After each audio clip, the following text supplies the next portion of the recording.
লা লিগা ফুটবলে গতরাতে রিয়াল মাদ্রিদের মুখোমুখি হয় ওলস। সেই ম্যাচটিতে রিয়াল মাদ্রিদ ওলসকে 2-1 গোলের ব্যবধানে হারিয়েছে। ম্যাচের প্রথমেই কিলিয়ান এমবাপ্পের গোলে 24 মিনিটেই 1-0 লিড নেয় মাদ্রিদরা।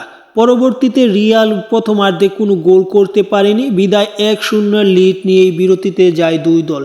বিরতি থেকে ফিরে 68 মিনিটে সমতায় ফিরে ওলস এবং সেখান থেকে ম্যাচটি জমজমাট হয়ে যায় এবং 76 মিনিটে রদ্রিগোর গোলে ম্যাচটিতে 2-1 ব্যবধানে লিড নেয় রিয়াল এবং শেষ পর্যন্ত এই লিডেই বজায় রেখে ম্যাচটি শেষ করে রিয়াল মাদ্রিদ এবং তারা শেষ ম্যাচ 2-1 গোলের ব্যবধানে এই ম্যাচটি জিতেছে এবং এই ম্যাচটি জিতে পয়েন্ট টেবিলে তারা ভালো অবস্থানে আছে এবং সব কিছু মিলে লা লিগায় চ্যাম্পিয়ন হওয়ার মতো সামর্থ্য আছে তাদের, কেননা গতবার তারা অত্যন্ত সুন্দর খেলেছে, প্রত্যেক সিজনেই তারা ভালো খেলে, এবারেও তার ব্যতিক্রম হয়নি এবং সেই সুবাদেই উলসকে সুন্দরভাবে হারিয়েছে রিয়াল মাদ্রিদ। এবং সবচেয়ে আকর্ষণীয় বিষয় যে রদ্রিগো অনেক দিন পর গোল করেছে, পাশাপাশি এমবাপ্পেও গোল করেছে।